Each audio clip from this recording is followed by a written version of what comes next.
ব্রাহ্মণবাড়িয়া একটি মসজিদ ভেঙে দিয়েছে কিছু ভিন্ন আকীদার মানুষ। এই মসজিদ ভাঙাকে কিভাবে দেখছেন আপনি? মসজিদ ভাঙা এটা আল্লাহর জমিনের সবচেয়ে গর্হিত, সবচেয়ে জঘন্য অপরাধগুলোর মধ্য থেকে একটা। কোনো যুক্তিতে, কোনো অজুহাতে, কোনো কারণ দেখিয়ে মসজিদ ভাঙার কোনো সুযোগ, কোনো অধিকার কারো নাই। আমরা যখন ভারতে মুসলমানদের মসজিদ ভাঙা নিয়ে প্রতিবাদ করছি, তখন যদি আমাদের দেশে মসজিদ ভাঙে, এটা হবে আমাদের জন্য সবচেয়ে লজ্জাজনক অধ্যায়। মসজিদ কিংবা ভিন্ন ধর্মাবলম্বীদের উপাসনালয়, এগুলোর কোনোটাই ভাঙা, সেগুলোতে আঘাত করা, এটার শিক্ষা ইসলাম আমাদেরকে দেয়নি, বরং নিষেধ করেছে। আপনারা অনেকে জানেন, নবী করিম সাল্লাল্লাহু আলাইহি সাল্লাম জিহাদের ময়দানে পর্যন্ত অন্য ধর্মাবলম্বীদের উপাসনালয় পর্যন্ত তিনি আঘাত করতেন না, বরং ইসলামে পরিষ্কারভাবে নিষেধাজ্ঞা রয়েছে অন্য ধর্মাবলম্বীদের উপাসনালয়গুলোকে আঘাত করার ব্যাপারে। তাদেরকে আমরা তাওহীদের দাওয়াত দিব, তাদের উপাসনালয়গুলোকে আঘাত করে ভেঙে ফেলতে ইসলাম আমাদেরকে নির্দেশ করে না। সেখানে মুসলমানদের মসজিদ কিভাবে আমরা নির্দেশ?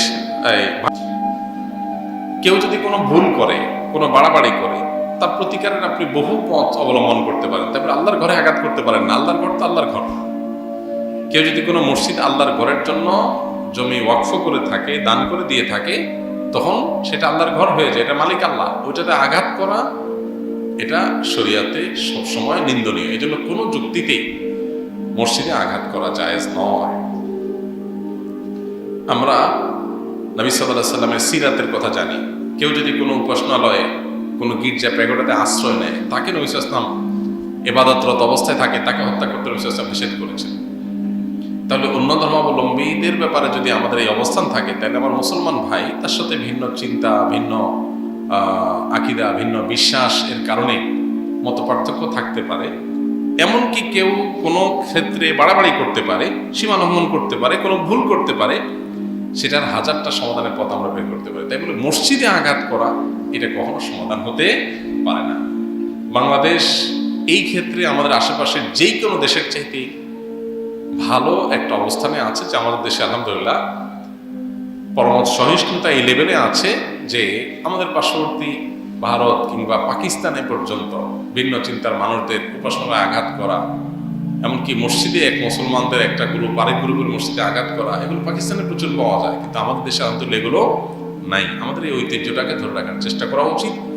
কোনো মানুষ এ ধরনের কাজ করলে তাদের ব্যাপারে সবার দল মত নির্বিশেষে সবাই সেখানে সোচ্চার হওয়া উচিত, এবং এই ধরনের কর্মকাণ্ড এটা করতে বাধা দেওয়া উচিত, এবং কেউ এই অন্যায় কাজ যেন করতে না পারে সেভাবে সতর্ক থাকা উচিত। সমাজে পরস্পরের সহমর্মিতা এবং সহাবস্থান, এটা যেন ভালো থাকে, এটা যেন সবাইকে দায়িত্বশীল আচরণ করতে হবে। দায়িত্বশীল আচরণ না করলে তার পরিণতি ভালো হবে না, আমরা সবাই ক্ষতি